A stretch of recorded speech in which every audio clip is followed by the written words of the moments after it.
Well, it's finally happened. With the sum of NetEase's actions and the community's actions, we are now facing the second support strike, and I believe the first tank strike. Let's talk about it.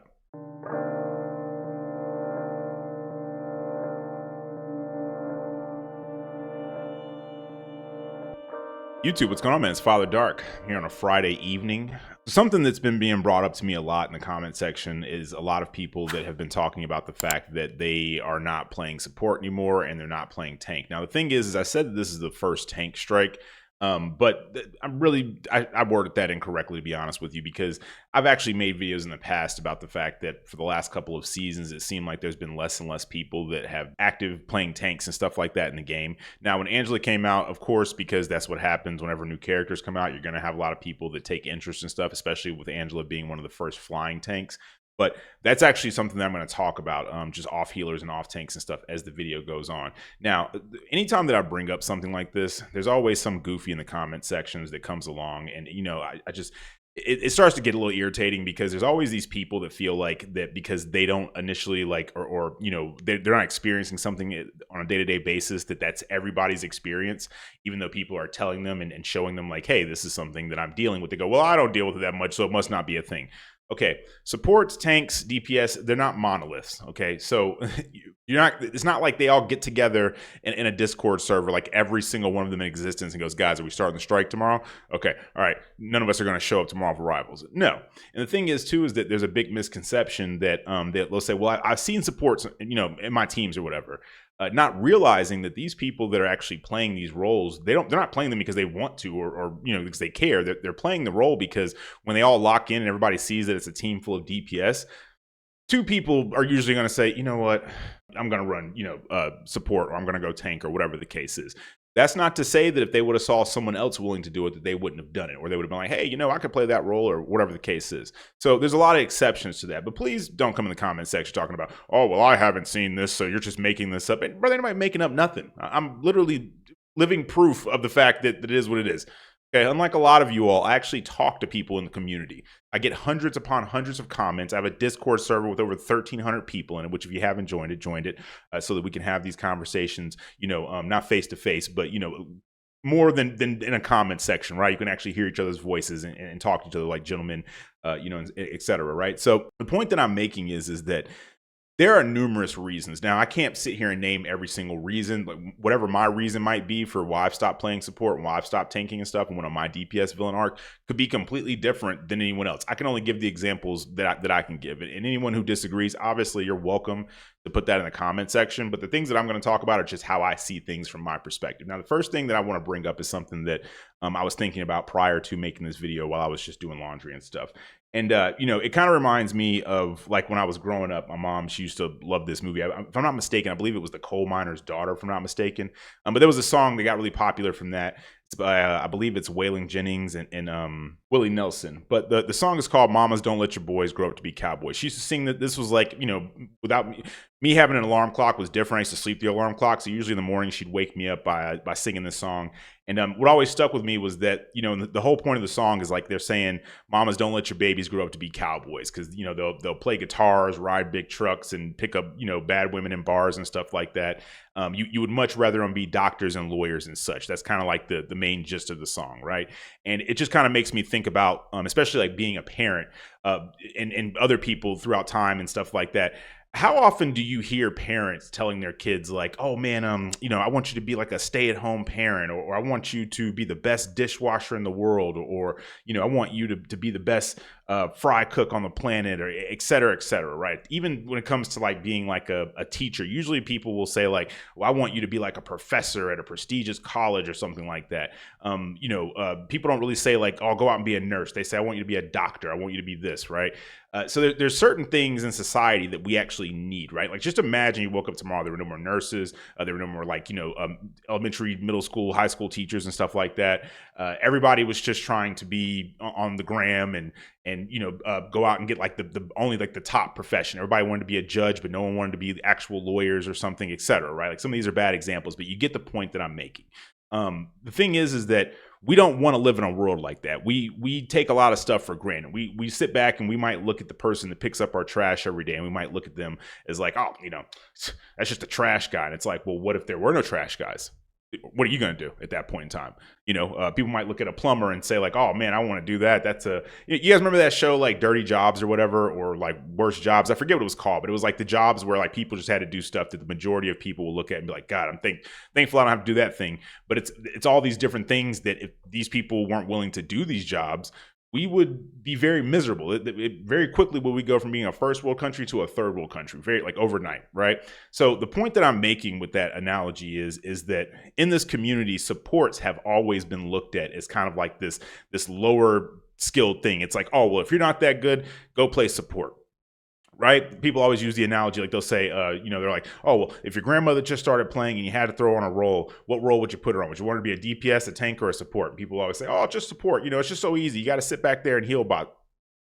No problem. But you know what people say when they lose? It's become like the famous saying in this community, GG no heals. Right? And I'm sure prior to Marvel Rivals, because this isn't the first hero shooter, I didn't play any of the previous ones really like that. Not enough to be in the community enough to where I know what people talk about, how they feel about different things and stuff. I just did it casually with friends and family members. But I'm pretty sure this isn't the first time this has happened. I'm pretty sure this is just, everything repeating itself, right? And you got to think about this from someone else's perspective. Somebody is sitting here, they're getting dove constantly. They're getting blamed for everything. Anytime anything goes wrong, they're being told that the characters they're playing are like no skill players and all of this are characters and stuff like that. How do you think that person's going to feel? Meanwhile, you're sitting back. Half the time, you're barely even doing the one job that you have to do, which is just eliminating people while being babysat by a support. And then you have the audacity at the end of the match to go, oh man, you didn't heal me this whole time, or you didn't do this. And I'm not saying that every support is perfect. There's been plenty of times when I was playing other roles besides support, and I saw supports do a bunch of really crazy stuff, right? What I'm saying is that people like to blame people. That's just that. Why do you think there's always like a face of a company, or like, why do you think we have a president to begin with, or anything like that, right? It's because when things go wrong, people naturally just kind of need someone to point their finger at and go, oh, well, it was this individual's fault. Very rarely do people sit back and go, what could I have done differently? Was I the problem at all? And it's not to say that in a team-based game that like, even when you might have been doing something wrong, it could have been other people doing something wrong as well. Sometimes there's times where you did everything you possibly could have, but things just didn't work out. Or maybe there was someone on the team that wasn't doing something. But the point that I'm making is that the majority of times, the supports are going to be blamed, right? And then with the tanking aspect as well, even though tanks, I feel like, don't get as much blame like as supports and stuff like that, it's kind of this thing where it's like a thankless job. And everybody wants to be like the main hero. That's kind of why I was, or just kind of like the main character. It's the main character syndrome. We've talked about that a lot on this channel, where people just want to be like, oh, look at this. Oh, I got the MVP. Look how many eliminations I got. Oh, look at how I Bucky ulted this, this team like 20 times back to back. Wasn't that so cool? Meanwhile, you would have never been able to do that without the tank making space and without the support supporting you. And did you think that these people were going to not want to be in the limelight the whole entire time? Did you think that they were just going to want to sit back and deal with all the BS in the game while you sit here and you guys, stroke each other on the back and stuff and go, oh man, yeah, man, oh, you're so good. Oh, you're DPS. Oh, look at my Black Panther. Oh, look at my Spider-Man, bro. Oh, look at this. Look at that. No, eventually it gets to a point where people are like, you know what? I want to have my time in the spotlight, right? And this is where we are. A couple of weeks ago, or maybe it was last week, I can't remember exactly when, but one of my videos not too long ago, that's when I started the DPS villain arc. Now, anybody that's been on this channel for a while, has been here since the beginning of like the Marvel Rivals transition from Call of Duty. Initially, when I got into this game, I played support because that was what was explained to me, right? It's like, oh, if you're new to hero shooters, you don't really understand them, you're not that good at them, you should play support, right? Went through learning support, then eventually, like middle ways through, transitioned over to tank, just because, like I said, it got to a point to where people just weren't playing tank. And it was like every time you load into a match, nobody wanted to play tank, so I was having to play tank. And even then, it was like, even when there were people who wanted to play tank, it was like you always had to go back and forth. If you were playing a flex player, you would always have to either play support or tank. And count on one hand how many times I ever got a chance to play DPS. And then, unfortunately, because I never got to play DPS, my DPS skills were not as strong. So it gets to a point to where after a while, you're kind of like, hey, why am I supposed to just sit here and be the punching bag? Why am I supposed to just sit here and always play the roles that no one else wants to play? And everyone else just assumes that I'm going to play these roles.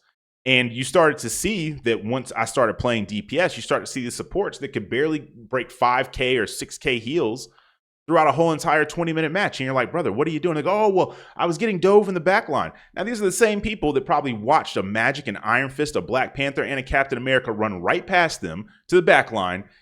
And it's like the whole team is fighting one or two people. Meanwhile, you're getting dove to hell and back, and they're sitting here going, where are my heals at, bro? Why am I not being healed? The hell? And now when the shoe's on the other foot, now you know what the word peel means. Now you understand. But that's usually how things in life work. People have no problem most times in life doing things to you when it doesn't affect them. It's very rare that you meet people that actually think about stuff from other people's perspectives and are actually considerate of others and how the things that they do might affect other people. It's usually not until something happens to that person that they go, oh, this doesn't feel so good. We've seen that a lot when we were younger in school and stuff like that. People would pick on other people and stuff, and it was all fun and games when they weren't the one getting picked on. And then maybe that person goes off to another school or whatever the case is, they're just not around. And then maybe that group of people starts looking at you and picking on you. And all of a sudden you think to yourself, oh, that's what that feels like. Why weren't you thinking about that prior to them picking on you, right?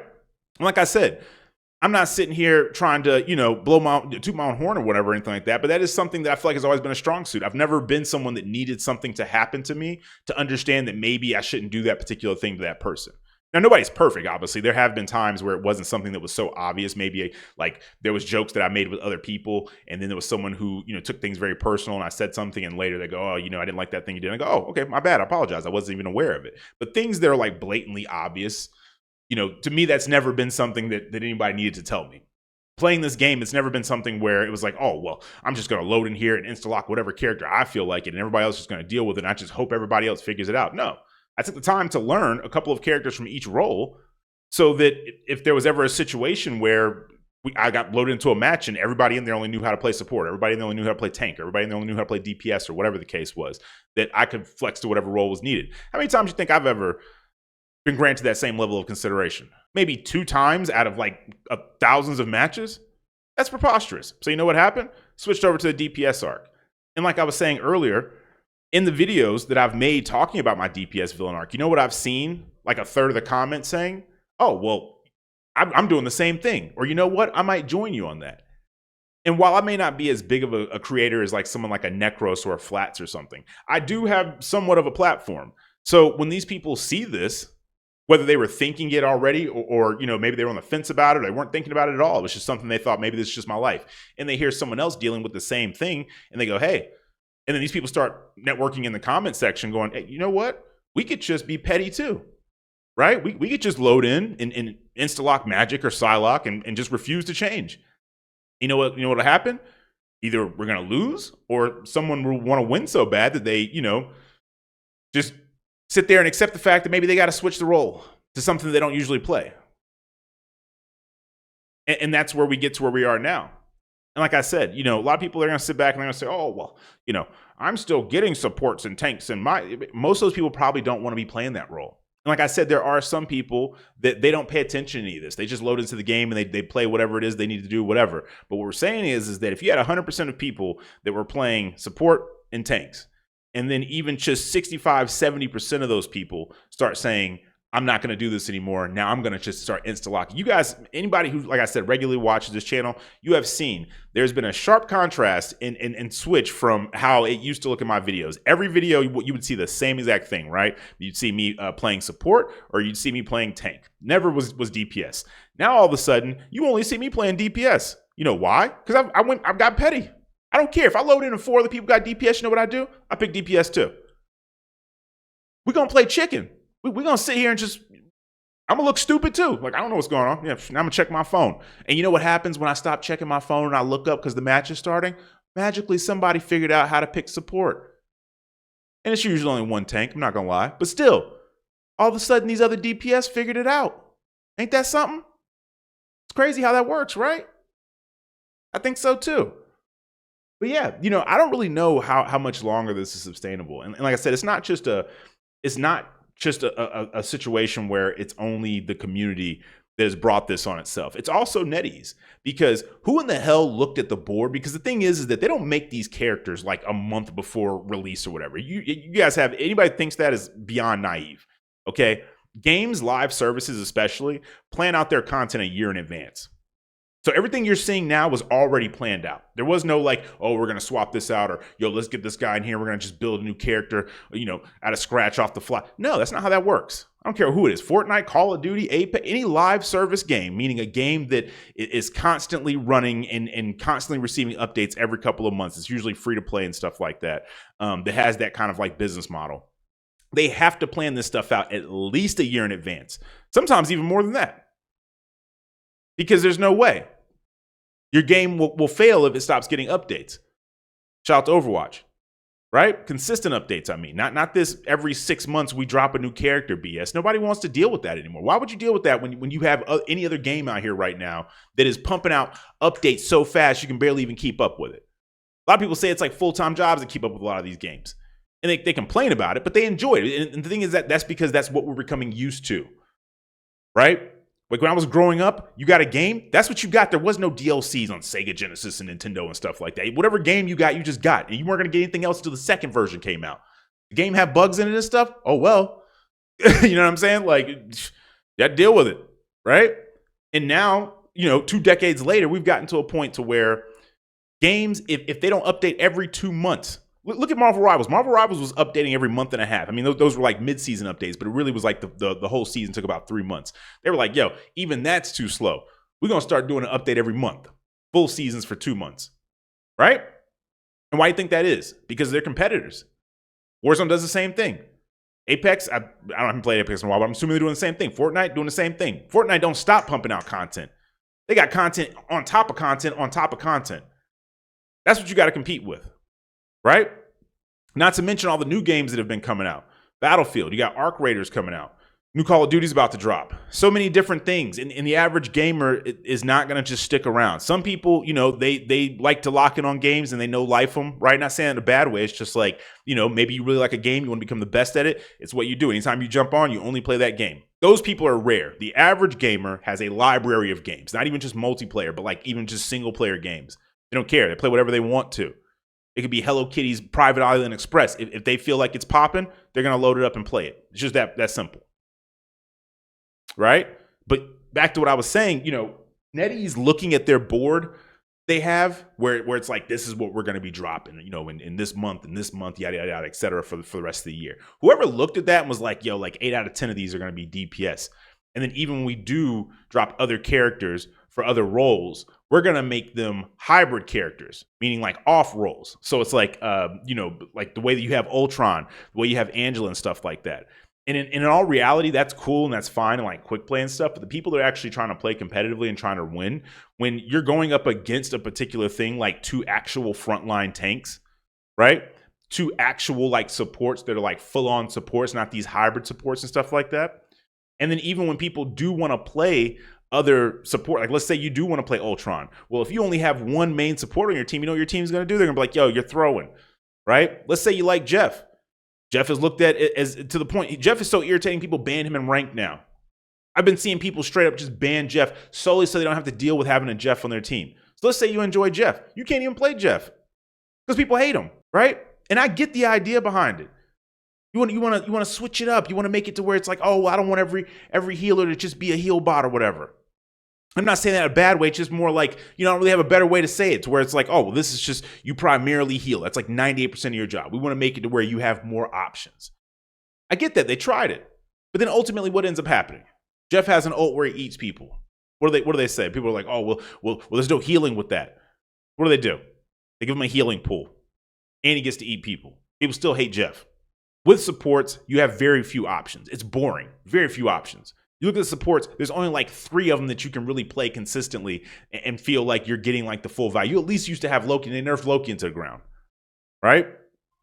So now you pretty much got what? Rocket, Invis, Cloak and Dagger, Luna. So like 4 of them. Look over the DPS. DPS are living their best life, man. If you're a DPS player, you are eating so good, and you have been eating so good. Tanks, same exact way.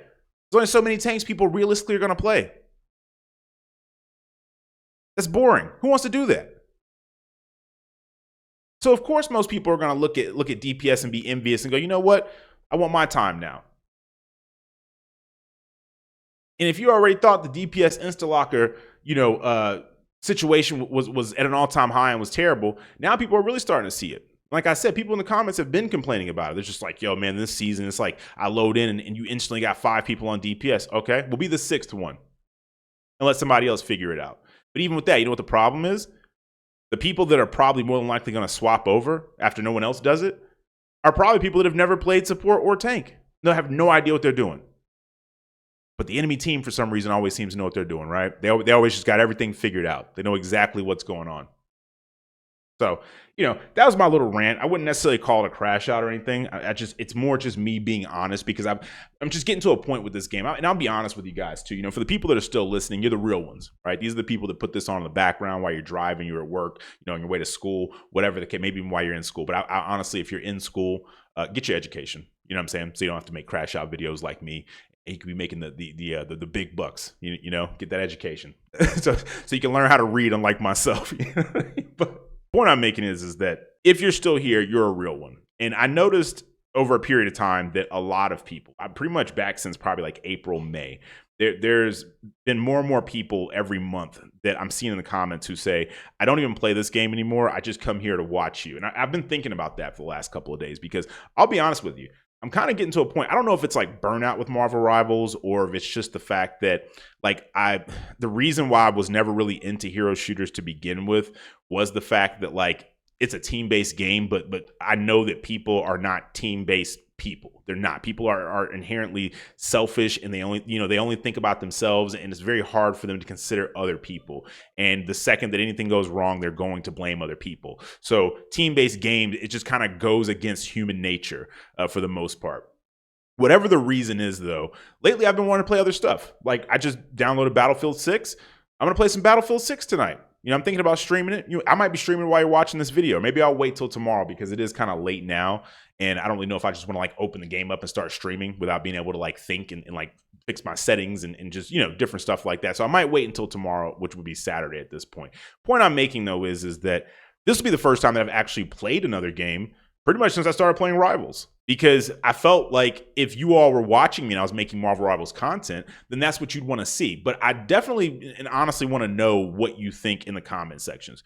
Do you still want to watch me make videos about stuff if it's not Marvel Rivals? I mean, I've already done it before, where I've transitioned over from Call of Duty to Marvel Rivals. But at the same time, though, I am aware that there are a lot of people that watch me that do play Marvel Rivals. But I'm also aware that there are a lot of people that watch and listen to me who don't play Marvel Rivals. So the thing is would you rather me genuinely be happy and play whatever it is that I want to play, like Battlefield or Arc Raiders that's coming out pretty soon, or just anything else? I mean, I've already been mentally kind of preparing you guys for when GTA 6 came out, that I probably just would not be on Marvel Rivals as much anymore, if at all, really, because that's just something that I've been waiting for so long now, that it's by the time it comes out, I'm just going to be a kid, on Christmas or whatever. So like I said, let me know in the comments, though, if you'd be interested in me kind of slowly kind of branching out to other games and stuff like that I genuinely kind of want to play. And don't worry, because I'm pretty sure that pretty much any game that I play, you're still going to get crash outs. You're still going to get rants about things, et cetera, et cetera. Would you rather be a situation where it was more of a variety thing? And pretty soon I will be starting another channel where I pretty much just talk about movies and comic books and things like that, where I'll probably play a random game in the background, but it's still kind of these where it's, you can just put it on the background. You don't have to actually watch it. There's just some kind of visual aesthetic there, but it's not anything that you would need to actually watch. It's just more you can listen to while you're in the car, working out, at school, work, whatever, right? But yeah, we'll be doing that pretty soon, though, where I go back and forth between those, just because I really do enjoy just talking, especially with people in the community and people from our Discord and stuff like that. I had a conversation with a guy the other day. It must have been felt like it was 30 minutes, but I look at the time in Discord, it had been 3.5 hours. We were talking about just Star Wars, literally just jumping back and forth about different things in regards to Star Wars. So that's definitely something that I want to do. But like I said, though, I definitely want to know in the comments what you guys think. Would you be interested in me playing other games, or would you rather me just do that in my free time and just keep this a Marvel Rivals channel? Just let me know. And like I said, I can't respond to every comment, but it is easy to read the majority of them, right? There's only so many that I can actually respond to, and I definitely try to respond to a lot. But once it starts getting past the 300-400 comments and stuff per video, that's when I'm kind of okay, I'll just kind of and the people that are public subscribers and stuff like that, or people that have the little purple box next to their name, those are the people that pretty much comment on every video, even if they're not a public subscriber. I try to respond to those as well. So point I'm making though is that I'm going to take it from this video and I'm going to basically kind of like just look at it and do like my own little poll to see what you all think. And then, you know, if it's something that you guys agree with, then I'll start trying that out over the next week or so. But if you guys tell me like, hey, no, you know, just, you know, keep it locked in on Rivals, I'll respect that, and I'll keep pumping that out, because you know, this community has been an overall like very like great community, and definitely has built this channel up over time. But like I said, I'm not, you know, blind to the fact that there are a lot of people that come to this channel every day who make a note to, because they always make a note to tell me, you know what I'm saying? Not that I have a problem. I'm just saying, like, they let me know. They're like, hey, listen, I have not played this game since April. But I still come in here because I just like to know what you have to say about it, or I enjoy, you know, your crash outs, or just putting it on in the background while I'm doing stuff or whatever. So, but yeah, like I said, just let me know in the comments. But I do appreciate y'all for listening. I'm going to go ahead and wrap this up so I can go jump into some Battlefield and try that out or whatever. But like I said, I do appreciate you listening. That's all I got for this video. So I'm going to go ahead and wrap it up. I'm Father Dark, and I'll catch you all in the next one.